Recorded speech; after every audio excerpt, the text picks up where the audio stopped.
नमस्कार, मी Avinash Shelekar. PCB today मध्ये आपलं स्वागत आहे. पिंपरी चिंचवड महापालिका निवडणुकीसाठी जे जे इच्छुक आहेत त्यांच्याशी आपण चर्चा करूया.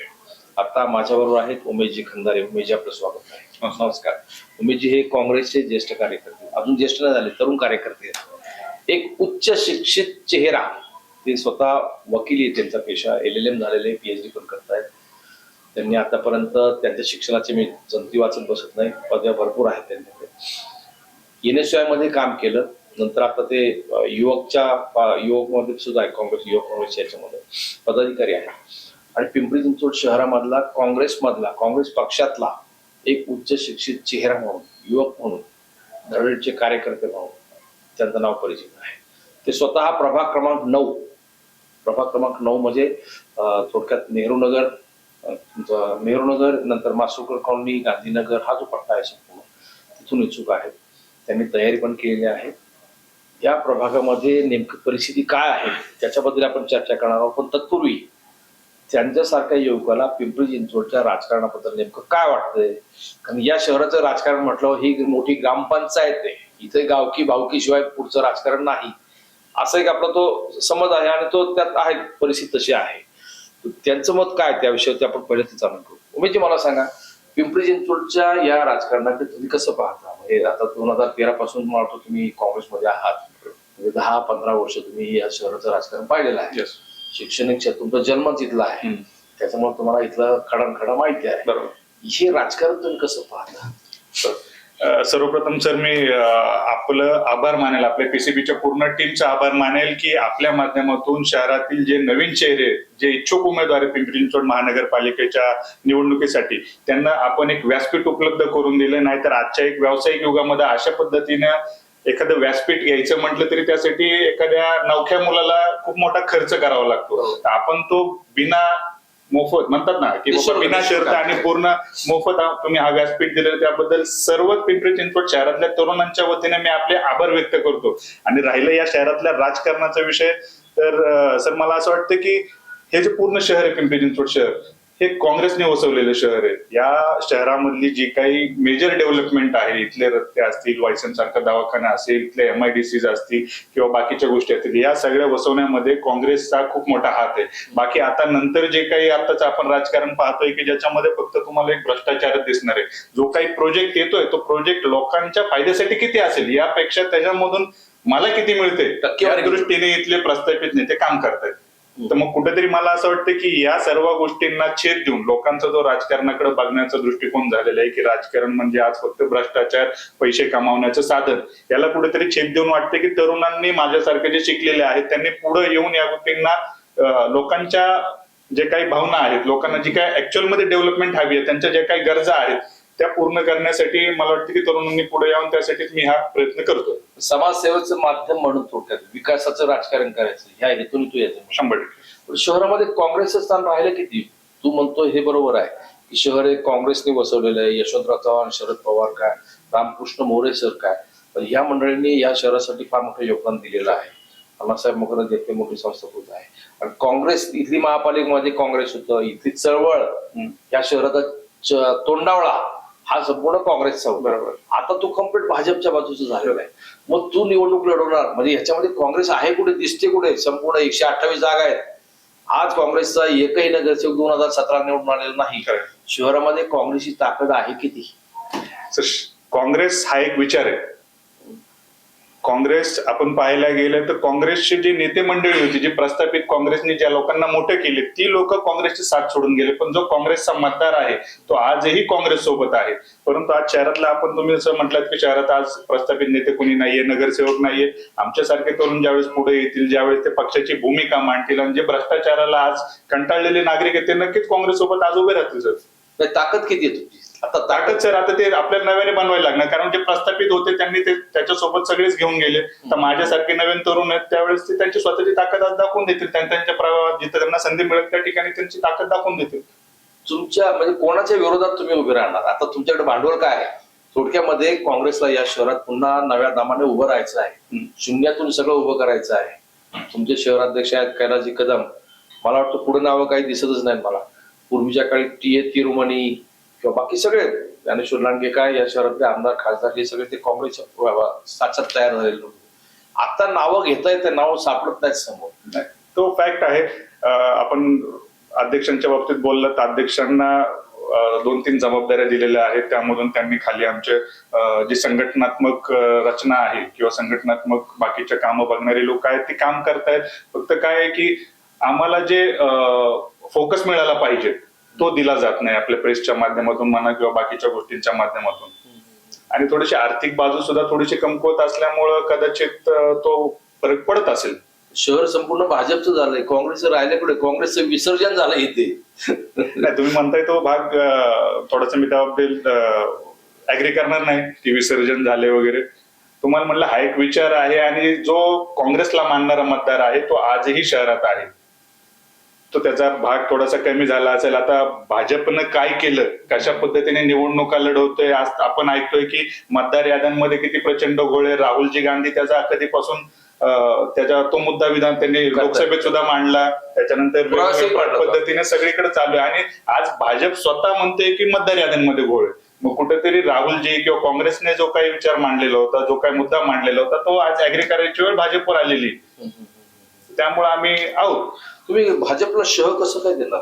या शहरामध्ये तुमच्याकडं साम दाम दंड भेद सगळं त्यांच्याकडे, यंत्रणा सगळी त्यांच्याकडे आहे. बरोबर. तुम्ही भाजपला तोंड कसं देणार? म्हणजे मैदानात रणांगणात उतरायचं असं दोन्ही बाजू समसमान असतील तर लढाई होऊ शकते. एक मोठा बलाढ्य पैलवान, एक दुसरा एकदम मरतुगडा पैलवान, अशी सगळी ती तुम्ही लढाई कशी काय करणार? सर, ह्या ज्या निवडणुका आहेत त्या निवडणुका सामान्य नागरिकांच्या जीवावर लढवल्या जातात. हा जो सामान्य नागरिक आहे आज इथल्या प्रचंड भ्रष्टाचाराला, इथल्या गैरव्यवहारांना, इथल्या असुविधांना त्रस्त झालेला आहे. त्यांच्यापर्यंत पोहोचून याची जनजागृती करून त्यांना आपल्याकडे वळवण्याचं काम माझ्यासारखे तरुण आज शहरभर करतायत. त्या माध्यमातून आम्हाला आशा आहे की आम्ही चांगल्या पद्धतीने या महानगरपालिकेमध्ये आमची बाजू मांडून धरू. भ्रष्टाचाराची कोणती प्रकरणं तुम्हाला माहिती आहे? या शहरामध्ये आपण भाजपच्या भ्रष्टाचार किंवा प्रशासकीय राजवटीला भ्रष्टाचार म्हणतो. निवडणूक प्रचारात जायचं म्हटल्यावर हे सगळं भांडवल तुमचं असणार, प्रश्न विरोधक म्हणून. तुमच्याकडे कोणती प्रकरणं अशी आहेत? असं सर, हे जे प्रकरण आहे ती शहर पातळीवर आमचे जे काही अध्यक्ष असतील, जे प्रदेश पातळीवरचे जे कोणी आमचे पदाधिकारी असतील, यांनी ह्या गोष्टी चांगल्या पद्धतीने मांडल्या जातील. माझ्यासारखा एक सर्वसामान्य कार्यकर्त्यांनी या गोष्टीवर भाष्य करणं मला योग्य वाटत नाही सर. ठीक आहे, काय हरकत नाही. मला सांगा, तुम्ही ज्या प्रभागातून आता तुम्हाला लढायचं आहे तो प्रभाग नेमका कोणता, त्याचा परीघ किती आहे, म्हणजे कुठून कुठपर्यंत, त्याच्यात काय काय कोणता एरिया समावेश होतो त्याच्यामध्ये, त्याच्या समस्या काय? सर, प्रभाग 9 आपण जसं पाहायला गेलं तर सुरू होतो आपल्या डॉक्टर बाबासाहेब आंबेडकरांच्या स्मारकापासून गांधीनगर, खराळवाडी, त्यानंतर तुमचं कामगार नगर, रोकलास, त्याच्यानंतर वरचं तुमचा मासुळकर कॉलनीचा भाग येतो, आंतरिक क्षेत्र, ग्रीनफील्ड येतं, तुमचं 0 चौकापासून पलीकडचा यशवंत नगरचा भाग असेल, विठ्ठल नगर, नेहरू नगरचा संपूर्ण परिसर हा या प्रभागामध्ये येतो सर. साधारणतः 63,000च्या आसपास आता मतदारसंख्या हो याच्यामध्ये आहे.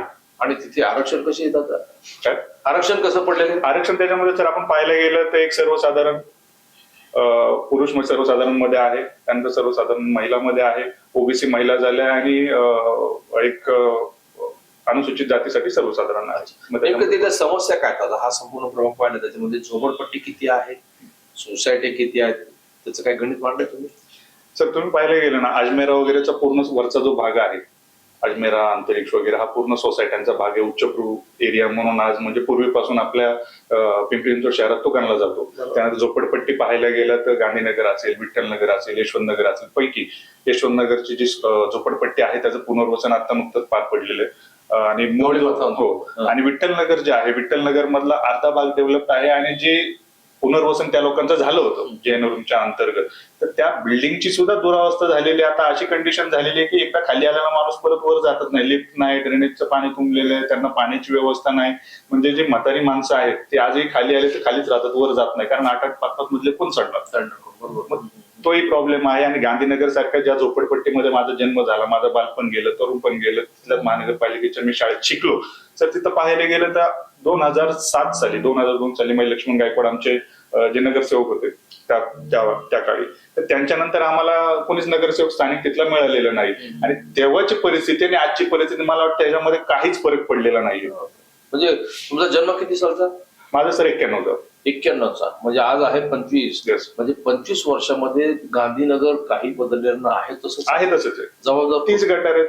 जबाबदार कोण असणार आहे? स्थानिक लोकप्रतिनिधी असणार आहेत. त्यांनी त्या पद्धतीने चांगलं लक्ष दिलेलं नाही. मग ज्या पद्धतीने आमचं राहणीमान उंचावणं गरजेचं होतं किंवा तिथल्या ज्या काही प्रश्न आहेत की माझ्या घरासमोर जर गटार होतं ते गटार आजही तसंच आहे. पावसाळ्यात तुमचं प्रत्येक वेळेस घराच्या पाणी जातं. त्यानंतर तिथे असणारे टॉयलेट्सचा विषय आहे, तिथल्या असणाऱ्या तुमच्या चांगल्या स्कूल्सचा विषय आहे. आम्हाला तिथले हॉस्पिटल्स नाहीत चांगले, आम्हाला जायला लागतं तिकडं. त्यानंतर वायसीएमला जायला लागतं. त्यानंतर आता नव्याने आरोग्य मंदिर म्हणून आमच्या खराळवाडीमध्ये सुरू केलेले. परंतु हे प्रॉब्लेम्स आहेतच. म्हणजे जे म्हणतात ना, आरोग्याचा प्रश्न असेल, शिक्षणाचा प्रश्न असेल किंवा ड्रेनेजचा प्रश्न असेल, पिण्याचं पाण्याचा आपण म्हणतो. पिण्याच्या पाण्याची एवढी मोठी टाकी बनवली पण आजही गांधीनगरला पाणी मिळत नाही. जे मिळतं दूषित पाणी येतं. याबद्दल वारंवार आमच्या लोकल कार्यकर्त्यांनी तक्रारी केल्यात, आम्ही सुद्धा तक्रारी केल्यात. परंतु परिस्थिती आहे तशीच आहे. आपण जे वायरिंग आपण पाहिली एमएससीबीची ती सुद्धा ओपन डिप्पी आहेत. लहान लहान मुलं खेळत असतात. त्यानंतर तुम्ही पाहिलं तर आज रोजगाराचा सगळ्यात मोठा मुद्दा माझ्या इथं आहे. तरुण मुलं आहेत परंतु त्यांना रोजगार नाही. त्याच्यामुळे ते काय होतं की व्यसनाधीनतेकडे वळालेले आहेत, गुन्हेगारीकडे वळालेले आहेत. मग याचं कुठेतरी जे पुनर्वसन होणं गरजेचं आहे त्या सर्व मुलांचं, तिथल्या नागरिकांचं, ते झालेलं नाही. हा मूळ प्रश्न आहे माझा गांधीनगर. मला सांगा, याच्या संपूर्ण परिसरात झोपडपट्टी किती? 30%, 40%, 50% आणि बाकी मतदार किती? तर तसं झोपडपट्टीचं आपण काउंट केलं तर एक साधारणतः यशवंतनगर, विठ्ठलनगर आणि गांधीनगर आम्ही साधारणतः एक 35-40% आसपास आहोत. असं 35-40%. येस. आणि त्याच आधारावरती तिथं अनुसूचित जातीचं आरक्षण आम्हाला देण्यात आलेलं आहे. म्हणजे मागच्या वेळेसही होतं, त्याच्यापूर्वी सुद्धा होतं. मागच्या वेळेसपर्यंत 2017ची निवडणूक आणि आताची. आरक्षण किती या प्रभागामध्ये? हा तर प्रभाग संपूर्ण विस्तार त्याचा मोठा आहे. काहीतरी रिझर्वेशन असतं ना डीपी प्लॅन मध्ये, काही विकसित झाली काही? डीपी प्लॅन मध्ये सर मी तुम्हाला पर्टिक्युलर गांधीनगर खराळवाडीच्या बाबतीत सांगायला झालं तर जे डेव्हलप झालेले नाहीत अशाबद्दल सांगतो की ज्याच्यामध्ये प्लेग्राऊंडचं एक रिझर्वेशन आहे, गार्डनचं एक रिझर्वेशन आहे, रिटेल मार्केट आहे, त्यासोबत तुम्हाला सांगतो हायस्कूलचं एक रिझर्वेशन आहे, लायब्ररी आणि डिस्पेन्सरी. मग ह्या सर्व रिझर्वेशनवर ते पूर्ण गांधीनगर बसलेलं आहे आणि जे आजही अनडेव्हलप्ड आहे. येस. अच्छा अच्छा अच्छा.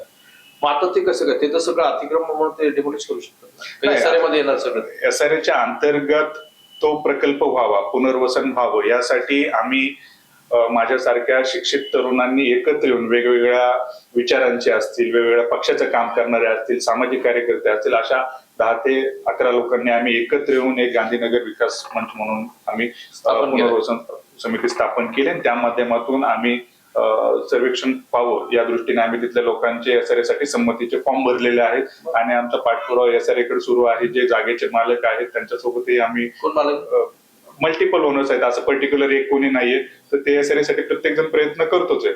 मग ते तिथल्या लोकांचं पुनर्वसन व्हावं आणि चांगला उच्च दर्जाचा एसआरएचा प्रोजेक्ट आहे पिंपरी चिंचवड शहरात व्हावं. म्हणजे विठ्ठलनगर कुटुंब किती? साधारणतः 3,500 कुटुंब आहेत. 3,500 गाव आहे मोठं. हो, 3,500 कुटुंबांची आता गरज असणारी, जर घर बांधायची झाली तर साधारणतः 3,500च्या आसपास आम्हाला घरांची रिक्वायरमेंट असू शकते. आणि एरिया किती संपूर्ण? एरिया सर साधारणतः सांगायला झालं तर 8-8.5 एकरच्या आसपास तो मोठा आहे. हो, मोठा एरिया आहे. तो मार्गी लागलाय ना प्रकल्प? मार्गी लागलेला नाही सर पूर्णपणे. त्यासाठी बाकीच्या गोष्टी आहेत, माहिती आता प्रशासकीय गोष्टी आहेत, त्यामुळे थांबलेला. पूर्वी एक जण त्याच्यामध्ये आले होते. कसं होतं की मल्टिपल ओनर्स असल्यामुळे शहराचा अत्यंत मध्यवर्ती भाग आहे, कमर्शियल व्हॅल्यू असलेला तो भाग आहे. बाजारपेठ, दोन्ही बाजूनी बाजारपेठ, रस्त्याचे त्याला भरपूर दोन्ही तिन्ही बाजूने रस्ते आहेत. त्याच्यामुळे त्याची त्या प्रॉपर्टीची व्हॅल्यू खूप जास्त आहे. त्यामुळेच शहरातील मोठ्या राजकारण्यांचा असेल किंवा बाकीच्या लोकांचा, व्यावसायिकांचा असेल, त्या प्रॉपर्टीवर त्यांना प्रत्येकाला वाटतं की आम्ही इथं हा प्रोजेक्ट आम्हीच करणार आणि इथून जो काही मलिदा मिळणार आहे तो फक्त आम्हीच खाणार. म्हणून त्यासाठी परत नगरसेवक व्हायचे का? तेच विषय झालेला आहे. आता जे काही नावं येत आहेत त्याच्यामध्ये, तर त्या भागातला कोणी होऊन द्यायचा नाही. त्यामुळं बाहेरून कोणीतरी आणून आमच्या माथी मारायचा आणि त्याच्या माध्यमातून पुढे हा पुनर्वसन प्रकल्प करायचा झाला तर कुठलाही अडथळा आला नाही पाहिजे. मग तो त्यांच्या दृष्टीने कसा सोयीस्कर असेल त्या दृष्टीने त्यांना कामकाज करायचंय. माझ्यासारखा एखादा तरुण जो तिथला राहिला, त्याला समस्या माहिती, तो जर चुकून निवडून आला तर तो कसा प्रोजेक्ट करायचा त्या दृष्टीने तो त्याची बाजू मांडत राहणार आहे. तो प्रोजेक्टला विरोध करणार नाही, बरोबर. तर त्या दृष्टीने त्यांना सगळं करायचं. प्रोजेक्टला विरोध करणार नाही म्हणजे प्रोजेक्टला चांगल्या पद्धतीने कसा करता येईल त्या दृष्टीने तो विरोध करता येईल. तुम्हाला काँग्रेसकडून उमेदवारी मिळला? सर मी कार्यक्रमामध्ये भरपूर असतील. कोण कोण आहे स्पर्धेत? काँग्रेसमधून पाहायला गेलं तर किती लोक आहेत साधारण, म्हणजे काँग्रेस स्पर्धेमध्ये किती लोक आहेत तुमच्या? आता उमेदवारी पाहिजे अनुसूचित काँग्रेस, जाती- महाविकास आघाडी महायुती हे सरळ सरळ. इथं तर महाविकास आघाडी म्हणून पॅनल झालं तरच त्याच्यात मजा आहे. जर स्वतंत्र अपक्ष लढले तर तिथं काही डाळ शिजणार नाही. ती महाराष्ट्र बरोबर. महाविकास आघाडीकडून साधारण किती, 4 नावं, 5 नावं, 10 नावं? साधारण 4 नावं आहेत सर त्याच्यामध्ये प्रबळ दावेदार म्हणून. महाविकास आघाडीकडून आपण पाहायला गेलं तर राष्ट्रवादी शरदचंद्र पवार गटांकडून माझे सहकारी मित्र ॲडव्होकेट दंबराज साळवे आहेत, त्यानंतर डॉक्टर मनीषाताई गरुड आहेत, त्यानंतर चंद्रकांत लोंढे आहेत, मी आहे. 3-4 नावं आहेत सर त्याच्यामध्ये. अच्छा अच्छा अच्छा. तुमच्याकडे विजन काय ह्या वार्डचा? समजा उद्या तुम्ही निवडून आलात, नगरसेवक झाला, पहिले प्रोजेक्ट कोणते राबवणार तुम्ही? सर पहिला प्रोजेक्ट मी ह्याच्यामध्ये पाहायला गेलं सर तर महानगरपालिका स्थानिक स्वराज्य संस्था आपण या जर पाहिलं तर त्या एक डायरेक्टली नागरिकांशी कनेक्ट असणारी एक प्रशासकीय संस्था आहे. त्याच्यामध्ये पहिला मुद्दा जो असेल सर माझा गांधीनगरचा पुनर्वसन प्रकल्प.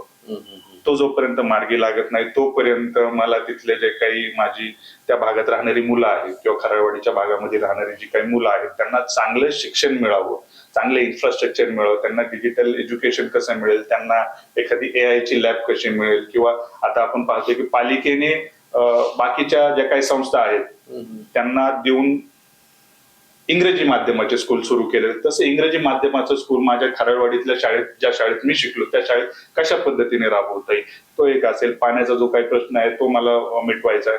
बाकी पुनर्वसन प्रकल्प होत असताना पुनर्वसन प्रकल्प समोरच्या बाजूला महिंद्रा अँथियाचा जसा प्रोजेक्ट झालेला आहे त्याच पद्धतीचा प्रोजेक्ट मला गांधीनगरचा पुनर्वसन प्रोजेक्ट करून घ्यायचा आहे, जेणेकरून भविष्यात आम्हाला कोणीतरी झोपडपट्टी म्हणून किंवा गलिच्छ वस्तीत राहणारा नागरिक म्हणून कोणी हिनवलं नाही पाहिजे. कारण या गोष्टी सर मी शिकत असताना मला या गोष्टी खूप अनुभवायला मिळालेल्या आहेत. त्यामुळे माझ्यासारखी जो काही अनुभव आलेला आहे तो माझ्या जे काही तिथले येणारे लहान मुलं आहेत, जे काही उद्या तरुण भविष्य असणार आहे त्या भागाचं, तर त्यांच्यावरती परिस्थिती येऊन त्यामुळं शिक्षण, आरोग्य, पाणी, स्वच्छता या गोष्टींवर माझा भर असणार आहे.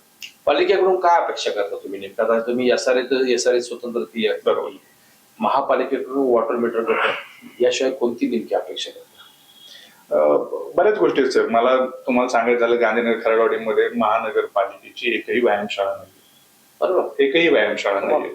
मग ती एक भागात आहे, ती तेवढी वर्किंग नाहीये, बाकीच्या गोष्टी आहेत. मग ते तरुणांना कुठेतरी म्हणतात ना, तरुणाला जर हाताला रोजगार मिळाला, जर पालिकेचे विविध कामं असतात त्याच्यामध्ये त्या तरुणांना मला समाविष्ट करता आले, किंवा अशा काही जागा असेल तिथे एखाद्या पालिकेच्या माध्यमातून चांगला प्रोजेक्ट मला तिथे आणून लोकल नागरिकांना किंवा तिथल्या स्त्रियांना, तरुणांना मला तिथे रोजगार देता आला, तर तो रोजगार निर्माण करून त्यांच्या हाताची म्हणतात ना त्यांची पोटाची भूक भागवण्यासाठी मला 4 पैसे कसे सुरू करून देता येईल हा माझा प्रायोरिटीवर मुद्दा असणार आहे. बाकी पुनर्वसन प्रकल्प असेल, रस्त्यांची कामं असतील, तिथं ट्रॅफिकचा प्रश्न असेल, पार्किंगचा प्रश्न असेल, या सगळ्या गोष्टींवर काम करणं ही माझी नैतिक जबाबदारी समजतो. तुम्ही गांधीनगरचा हा संपूर्ण उल्लेख करताय, तुमच्या भागामध्ये खराळवाडी सुद्धा बरोबर.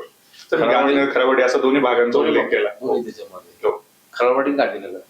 बाकी मग तुमचा विठ्ठलनगर वगैरे हा जो परिसर आहे सर, समस्या आहेत सर. हा प्रभाग जे बनवले गेलेले ते 4चे प्रभाग तेवढ्यासाठी ते प्रत्येकाने प्रत्येकाच्या भागातले करावं. तसं आमच्या भागात 4 उमेदवार 4 भागात असले तर त्याशिवाय तुमचं पॅनल निवडून येतच नाही. आणि मला जसं सांगितलं की मागच्या जवळपास 18 वर्ष झालं आम्हाला उमेदवारच मिळाला नाही, तसं आमच्या भागातून कोणी निवडून आलंच नाही किंवा निवडून दिलंच नाही.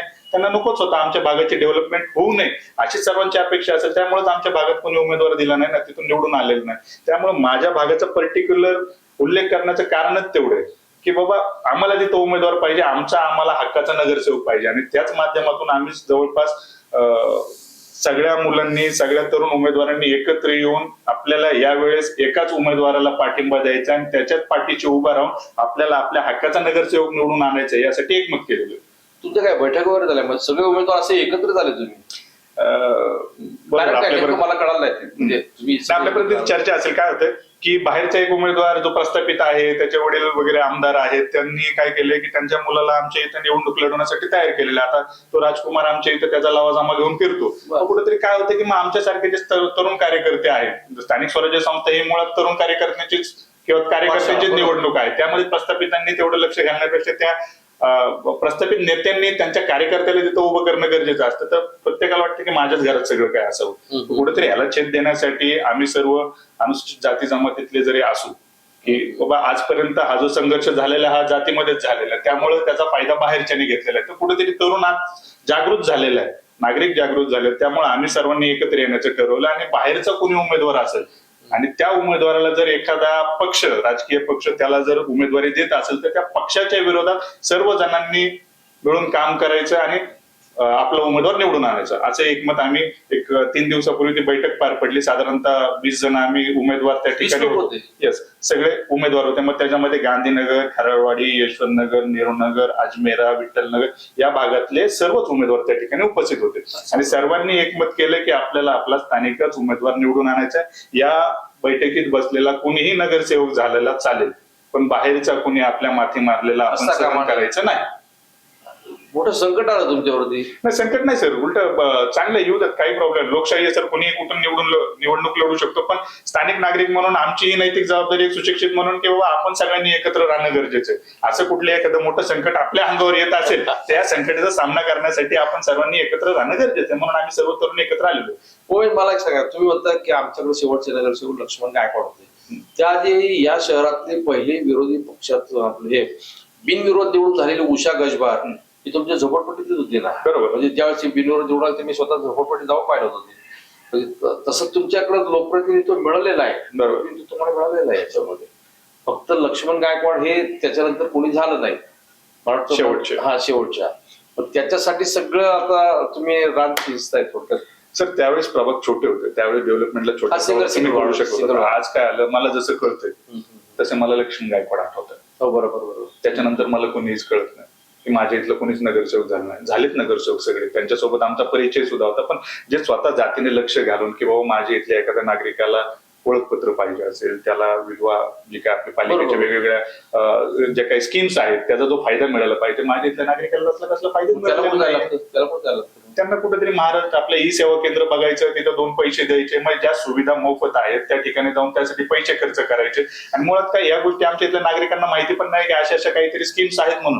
कुठेतरी याची जनजागृती करून त्या लोकांपर्यंत पोहोचणं मी माझी जबाबदारी समजतो. म्हणून आम्हाला ती निवडणूक लढवायची, आम्हाला तिथला स्थानिक नगरसेवक म्हणून निवडून आणायचं, ते आमच्या लोकांच्या फायद्यासाठी. आणि मी गांधीनगर, खराळवाडी हे म्हणतोय त्याचं कारणच एवढं की हा भाग मागासलेला राहिलेला. सगळ्यात मोठं पॉकेट मताचं ते आहे का? मोठं पॉकेट नाही सर, पण साधारणतः निर्णायक मतदान जे आपण म्हणू ते आमच्या भागात आहे. कारण नेहरू नगरचं एक पॉकेट आहे मोठं. नेहरू नगर, विठ्ठलनगर, यशवंतनगर हा एक साधारणतः 28-30 हजाराच्या आसपास मतदारसंख्या. 50% मतदार तिकडे आहे. येस. आणि 50% जो राहील तो अजमेरा, गांधीनगर, खराळवाडी, कामगारनगर. येस, असं आहे. समोरचं पॅनल कोणाचं, भाजपचं असेल काय तुमचं? मागच्या वेळेस मात्र महाविकास आघाडीचं पॅनल, थोडं राष्ट्रवादीचे आले संपूर्ण निवडून. आता यावेळेस परत महायुती तिथं मतदारांचं गणित कसं आहे साधारण? मतदारांचं गणित सर आपण पाहिलं गेलं सर्व जाती धर्मातले लोक तिथे राहिला आहे. झोपडपट्ट्या असल्यामुळे मराठवाड्यातली मोठी संख्या आहे, कामगारांची मोठी संख्या आहे. त्यानंतर मायनॉरिटीज आपण पाहतो, मायनॉरिटीची मोठी संख्या आहे.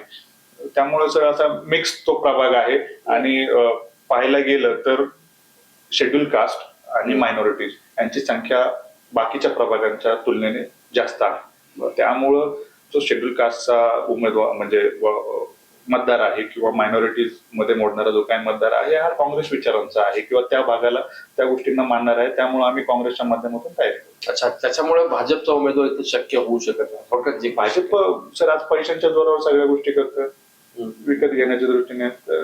मला नाही वाटत यावेळेस भाजपला किंवा बाकीच्या इतर पक्षांना मतदार तेवढी साथ देतील म्हणून. अच्छा, तुमच्या प्रभागापुरतं बोलता का शहरामध्ये? मी माझ्या प्रभागाबद्दल आता आपल्यासोबत बोलण्यासाठी आपला जो विषय झाले त्यात फक्त प्रभागाबद्दलच बोलतोय. ठीक आहे. उमेशनी तयारी भरपूर केलेली आहे. काँग्रेसचा थोडक्यामध्ये पंजा हे चिन्ह त्याचं असेल. आता त्याच्या एक महाविकास आघाडी झाली तर काँग्रेस, शरद पवारची राष्ट्रवादी आणि ठाकरेंची शिवसेना असं मिळून हा याच्यामध्ये 4 मध्ये तुम्ही 4ही काँग्रेसचे असणार का? एक शिवसेनेचा, एक राष्ट्रवादी, कसं? वरिष्ठ पातळीवर महाविकास आघाडी जो निर्णय घेईल त्या पद्धतीने आम्हाला पुढे जायला लागणार. सामान्य कार्यकर्ता म्हणून मी माझी उमेदवारी पक्षाकडे मागितलेली आहे. पक्ष त्यावर निर्णय घेईल आणि पक्षाच्या निर्णयाला आम्ही बांधील राहून काम करू. उद्या समजा नाही मिळाली उमेदवारी काँग्रेसची तर पुढे काय पर्याय? माझ्या जवळच्या मित्रमंडळींनी मला ह्या गोष्टीसाठी पुढे राहण्यासाठी किंवा निवडणूक लढवण्यासाठी ज्या पद्धतीने फोर्स केलेला आहे त्या पद्धतीने पुन्हा एकदा त्यांच्याशी चर्चा करून निर्णय घेता येईल. छान, बेस्ट. उमेशजी, सगळ्या प्रश्नांची हजर जबाबी पण मुळात ते वकील आहेत पेशाने, त्याच्यामुळे तो काही प्रश्नच येत नाही. तुम्ही आलात, सविस्तर चर्चा केली, तुमची भूमिका समजून सांगितली, तुमच्या वाढबद्दल तुमचं मत काय, समस्या कोणत्या आहे, त्याचे उपाय काय, प्रामुख्याने शहराच्या राजकारणाबद्दल तुम्ही फार सुंदर सांगितलं. या शहराचं राजकारण बदलायला पाहिजे, कशा पद्धतीने बदलायला पाहिजे. तुमच्या पुढच्या वाटचालीला आमच्या खूप खूप शुभेच्छा. धन्यवाद. धन्यवाद.